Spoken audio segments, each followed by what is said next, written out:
El silbón de la Huasteca. La Huasteca despierta cada madrugada con un aliento húmedo que se levanta desde los ríos y se enreda en los árboles altos como si fuera un recuerdo antiguo que se niega a desaparecer. En los pueblos donde el monte comienza a ganar terreno a las casas, la gente aprende desde niños a escuchar más de lo que ve. No es prudente caminar de noche sin prestar atención a los sonidos, porque en la Huasteca los ruidos no siempre pertenecen a animales ni al viento. Entre los cafetales, los naranjals y los caminos de tierra, existe un silbido que no pertenece a ningún pájaro conocido. Un silbido largo, quebrado, que parece subir y bajar como si quien lo produjera estuviera contando algo. Los ancianos dicen que ese silbido no anuncia su presencia, sino su cercanía, porque cuando parece lejano, en realidad está cerca, y cuando se escucha cerca, ya es demasiado tarde para correr. A ese sonido lo llaman el silbón. No es el mismo del sur ni del llano, aseguran los viejos huastecos.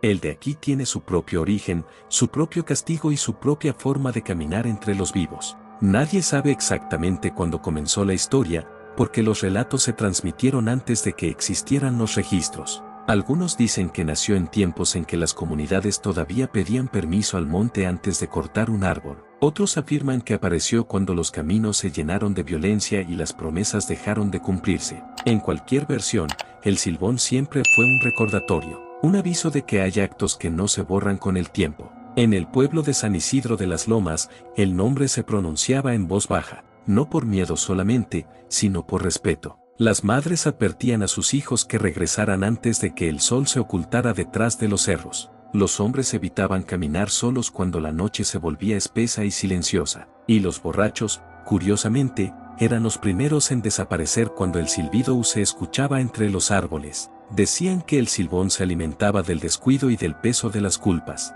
no de la sangre, como muchos creen, sino del recuerdo de lo que no debió hacerse. Años atrás, antes de que el asfalto llegara al pueblo, un joven llamado Mateo regresó de trabajar en la ciudad. Traía dinero, ropa nueva y una forma distinta de mirar a los demás. Había pasado tanto tiempo lejos que parecía no reconocer ya los sonidos del monte. Se burlaba de las historias y de los silencios incómodos cuando alguien mencionaba al silbón. Decía que todo era superstición, inventos para asustar a los niños. Las noches lo encontraban caminando solo, silbando canciones modernas, ignorando las advertencias. Los ancianos lo observaban con preocupación, pero nadie lo detenía. En la Huasteca se cree que cada quien debe aprender a escuchar por sí mismo. Una noche sin luna, Mateo decidió cruzar el camino viejo que bordea el río. Era un atajo que nadie usaba después del anochecer. El monte estaba quieto, demasiado quieto. Ni grillos ni ranas acompañaban el paso. Entonces lo escuchó, un silbido suave, casi amable, que parecía provenir del otro lado del río. Mateo sonrió, convencido de que alguien intentaba asustarlo. Respondió con otro silbido, burlón. El sonido se detuvo por un instante, luego volvió, más largo, más lento. El aire se volvió pesado y un escalofrío recorrió su espalda, aunque intentó ignorarlo. Siguió caminando. A cada paso, el silbido parecía cambiar de lugar, a veces detrás de él, a veces frente a él, nunca exactamente donde lo esperaba. Los árboles parecían inclinarse, como si escucharan también. Mateo comenzó a sentir una presión en el pecho, una sensación difícil de explicar. No era miedo todavía, sino una inquietud profunda. Recordó las palabras de su abuela, aquellas que había ignorado al volver. El silbón no corre, no grita, no persigue, solo camina. Y recuerda, Mateo se detuvo en seco. El silbido sonó justo a su espalda, tan cerca que pudo sentir el aire vibrar. No se atrevió a voltear. Dicen que quien ve al silbón directamente carga con su mirada para siempre. Mateo cerró los ojos. Pensó en las cosas que había hecho en la ciudad, en promesas rotas, en personas olvidadas, en actos que había enterrado bajo excusas. El silbido se volvió más lento, como si contara cada pensamiento. Luego, silencio. Al amanecer, unos pescadores encontraron huellas extrañas cerca del río. No parecían de animal ni de persona. Mateo nunca regresó. Su nombre se sumó a la lista de los que no volvieron a casa. Desde entonces, en San Isidro de las Lomas, nadie volvió a burlarse del silbido, porque entendieron que el silbón no busca a cualquiera, busca a quienes creen que pueden escapar de lo que hicieron. Y en la Huasteca, el monte siempre recuerda. La ausencia de Mateo se volvió una sombra larga sobre el pueblo. Nadie organizó una búsqueda formal, porque en el fondo todos sabían que hacerlo era inútil. En la Huasteca hay desapariciones que no se investigan, se aceptan. Su madre dejó una vela encendida cada noche junto a la ventana, esperando una señal que nunca llegó. El río siguió su curso como si nada hubiera ocurrido, pero su sonido parecía más grave al pasar entre las piedras. Los ancianos comenzaron a reunirse de nuevo por las tardes, algo que no hacían desde hacía años. Decían que el silbón había despertado después de mucho tiempo, no porque hubiera estado dormido, sino porque nadie lo había provocado. El monte, como los recuerdos, necesita silencio para descansar. Con la llegada de las lluvias, los caminos se volvieron más difíciles y el pueblo quedó casi aislado. Fue entonces cuando otros comenzaron a escuchar el silbido. Primero lo oyó don Eusebio, un hombre que regresaba tarde de vender leña. Dijo que el sonido venía desde lo alto del cerro, como si alguien caminara entre las nubes bajas. No sintió miedo, sino una tristeza profunda que no supo explicar. Al llegar a su casa, se sentó en silencio y lloró sin saber por qué. Días después enfermó y, antes de partir, pidió que no dejaran a nadie caminar solo de noche. Luego fue Jacinta, una mujer que acostumbraba lavar ropa en el río al amanecer. Escuchó el silbido cuando todavía estaba oscuro. Sonaba lento, casi cansado. Sintió que alguien la observaba, no con amenaza, sino con una atención pesada. Desde ese día, Jacinta comenzó a hablar dormida, nombrando personas que ya no estaban. Los niños empezaron a tener sueños inquietos. Soñaban con caminos interminables y figuras que caminaban sin dejar huella. Despertaban con el sonido del silbido aún vibrando en los oídos. Las madres comenzaron a colocar tijeras abiertas y ramos de albahaca cerca de las puertas, no porque detuvieran al silbón, sino porque recordaban antiguas costumbres. Costumbres que servían más para tranquilizar el alma que para proteger el cuerpo. El comisario del pueblo, un hombre práctico y poco creyente, decidió ignorar los rumores. Aseguró que todo tenía una explicación lógica. El monte produce sonidos extraños, dijo. El miedo los exagera. Pero incluso él comenzó a evitar el camino viejo al anochecer. Una tarde llegó al pueblo un maestro nuevo, enviado desde la cabecera municipal. Se llamaba Julián y traía libros, mapas y muchas preguntas. Le intrigaban las historias que escuchaba en voz baja. Preguntó por Mateo, por el silbido, por el camino del río. Nadie quiso hablarle demasiado. En la Huasteca, las historias no se entregan al primer curioso. Sin embargo, doña Aurelia, la más anciana del pueblo, aceptó hablar con él. Lo hizo porque sabía que el silbón no distingue entre creyentes y escépticos. Le explicó que el silbón huasteco no siempre había sido un espíritu errante. Hubo un tiempo en que fue un hombre marcado por la desobediencia y el desprecio a los límites. Según doña Aurelia, vivió cuando los pueblos todavía resolvían sus conflictos bajo los árboles sagrados. Fue criado sin respeto al monte ni a la palabra dada. Sus actos, dijo, rompieron un equilibrio que no se ve, pero se siente. El castigo no fue inmediato. Caminó muchos años creyéndose libre, hasta que el monte le devolvió cada paso. No murió como los hombres comunes. Se quedó atrapado entre caminos, condenado a cargar un sonido que anuncia su presencia. El silbido aún no es amenaza, explicó la anciana. Es advertencia. Julián tomó notas, aunque sentía un nudo en el estómago. Esa noche, desde la pequeña casa donde se hospedaba, escuchó el silbido por primera vez. Sonaba lejano, demasiado lejano. Recordó las palabras de doña Aurelia y apagó la luz. Se sentó en silencio, escuchando su propia respiración.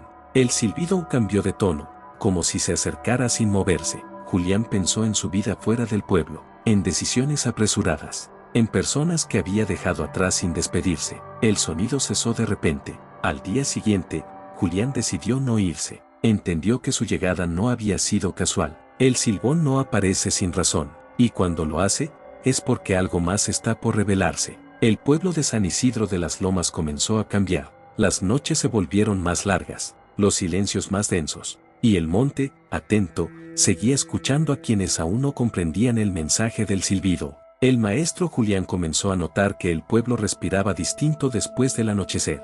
Durante el día, las risas de los niños y el sonido de las aves daban una falsa sensación de normalidad. Pero al caer la noche, todo parecía replegarse hacia adentro. Las puertas se cerraban temprano, las conversaciones bajaban de volumen, incluso los perros dejaban de ladrar sin razón aparente. Julián decidió observar sin intervenir, escuchar, como le habían aconsejado sin decirlo directamente. Pronto entendió que el silbón no era solo una presencia, sino una memoria compartida. Cada habitante parecía cargar una versión distinta del mismo miedo. Unos lo describían como una sombra alta, otros como una figura encorvada que caminaba despacio, pero todos coincidían en algo: nunca se le veía el rostro, porque quien intenta mirarlo, se enfrenta primero a sí mismo. Una tarde, Julián acompañó a doña Aurelia hasta el borde del monte. Ella caminaba apoyándose en un bastón antiguo, tallado con símbolos casi borrados. Le dijo que ese bastón había pasado por muchas manos, todas marcadas por el silencio. Llegaron a un claro donde el aire se sentía más frío. Doña Aurelia le pidió que no avanzara más. Ese era un punto de escucha, no de paso. Allí, explicó, el silbón solía detenerse, no para entrar al pueblo, sino para recordar. Julián sintió un cosquilleo en la nuca. El viento sopló suave, pero el sonido no era viento. Era un silbido casi imperceptible, como un hilo de aire cortado. Doña Aurelia cerró los ojos. No rezó, solo respiró con calma. El sonido se mantuvo unos segundos y luego se disipó. Ella le explicó que el silbón no siempre se manifiesta con fuerza. A veces solo prueba si aún hay oídos dispuestos a escuchar. Esa noche, Julián tuvo un sueño inquietante. Soñó que caminaba por un sendero interminable. A cada lado, sombras de personas que no hablaban, pero lo observaban. Escuchó el silbido detrás de él, marcando el ritmo de sus pasos. Quiso correr, pero comprendió que no tenía sentido. Despertó sudando, con una tristeza que no le pertenecía del todo. Al amanecer, encontró a varios pobladores reunidos en la plaza. Un joven del pueblo vecino había desaparecido. Había pasado por San Isidro la noche anterior, rumbo a la sierra. Dicen que se burló de las advertencias. Dijo que los silbidos no asustan a quien no debe nada. Nunca llegó a su destino. El comisario, pálido, ordenó cerrar los caminos secundarios por la noche, no como medida oficial, sino como súplica. Julián comenzó a comprender que el silbón se movía siguiendo rutas antiguas, caminos que ya no aparecían en los mapas modernos, senderos marcados por pasos y decisiones olvidadas. En una de sus caminatas diurnas, Julián encontró restos de fogatas viejas en el monte, no recientes, pero tampoco tan antiguas. Parecían lugares donde alguien se detenía a descansar. Sin embargo, no había huellas alrededor, solo silencio. Doña Aurelia confirmó sus sospechas. El silbón no se queda en un solo sitio, recorre los lugares donde alguien rompió un juramento, donde se negó ayuda, donde se cruzó un límite invisible. El silbido es la señal de que el recuerdo sigue vivo. Con el paso de los días, Julián empezó a escuchar el silbido incluso de día, no fuerte, apenas una vibración en el aire. Lejos de asustarlo, le provocaba una sensación de introspección profunda. Comenzó a escribir sobre ello, no para publicar, sino para entender. Las palabras le pesaban. Cada frase parecía remover algo que había enterrado. Una tarde, el comisario fue a buscarlo. Le confesó que él también había escuchado el silbido, no en el monte, sino dentro de su propia casa, siempre a la misma hora, siempre después de recordar una decisión que tomó años atrás. Nunca explicó cuál. Julián no preguntó. Entendió que el silbón no exige confesiones públicas, solo reconocimiento interno. Esa noche, una tormenta se desató sobre la región. La lluvia golpeaba los techos con fuerza. El río creció y el monte quedó envuelto en niebla. Entre el sonido del agua, el silbido volvió a escucharse, más claro que nunca. No venía del monte, venía del centro del pueblo. Las luces parpadearon. Algunas se apagaron por completo. Los habitantes permanecieron en silencio dentro de sus casas. Nadie salió. Sabían que esa noche no era para mirar, sino para recordar. Julián se sentó junto a la ventana. Sintió que algo caminaba lentamente por la calle. No se escuchaban pasos, solo el silbido marcando el tiempo. Cuando el sonido se desvaneció, la tormenta también comenzó a ceder. Al amanecer, el pueblo seguía en pie, pero algo había cambiado. El silbón ya no era solo una leyenda del monte, ahora caminaba entre ellos. Y eso significaba que la historia aún no había terminado. Después de aquella noche de tormenta, el pueblo amaneció con un silencio distinto. No era el silencio habitual de la madrugada, sino uno cargado de atención, como si todos esperaran que algo hablara primero. Julián salió temprano y recorrió las calles de tierra aún húmedas. Encontró puertas abiertas, veladoras consumidas y miradas cansadas. Nadie comentaba lo ocurrido, pero todos lo sentían. El silbón había cruzado el corazón del pueblo. Doña Aurelia lo mandó llamar antes del mediodía. Cuando Julián llegó a su casa, la encontró sentada junto al altar familiar. Había flores marchitas y fotografías antiguas. Le dijo que era momento de contarle lo que casi nadie recordaba completo. La historia que no se dice en voz alta porque no pertenece a un solo pueblo. Según doña Aurelia, el silbón huasteco surgió cuando los caminos dejaron de ser respetados. En tiempos antiguos, cada sendero tenía un propósito. Algunos eran para comerciar, otros para despedirse, y algunos más solo podían cruzarse con permiso. Un hombre joven, fuerte y orgulloso, decidió ignorar esas reglas. Creía que el monte no podía imponer límites a su voluntad. Tomó lo que no le correspondía, no con violencia explícita, sino con abuso de confianza. Ese acto rompió algo más profundo que una norma. El castigo no vino de los hombres, sino del entorno mismo. El monte lo obligó a caminar sin descanso, a cargar consigo el sonido de su falta. El silbido nació de su aliento cansado, un sonido que no pide perdón, sino conciencia. Doña Aurelia explicó que el silbón aparece cuando los pueblos olvidan esos límites, cuando la prisa y la indiferencia se imponen sobre el respeto. No busca castigar de forma directa, busca recordar. Julián comprendió entonces que las recientes apariciones no eran casualidad. San Isidro de las Lomas había cambiado demasiado rápido, caminos nuevos habían borrado senderos antiguos, promesas comunitarias se habían roto en silencio. Esa misma tarde, un grupo de hombres del pueblo decidió ir al monte, no para enfrentarse al silbón, sino para pedir claridad.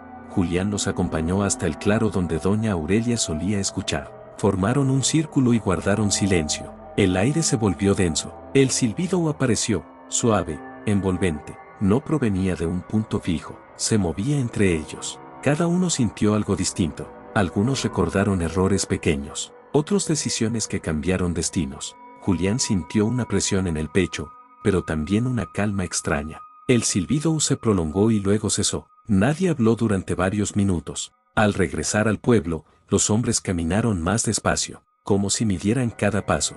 En los días siguientes, ocurrieron cambios sutiles. Vecinos que no se hablaban comenzaron a saludarse. Deudas antiguas se mencionaron sin reclamo. Cosas pequeñas, pero significativas. Sin embargo, no todos estaban dispuestos a escuchar. Un forastero llegó al pueblo atraído por rumores. Buscaba historias para explotarlas. Se burló del miedo de la gente. Dijo que el silbón era un truco colectivo. Esa noche, salió solo hacia el camino viejo. El silbido se escuchó por última vez antes del amanecer.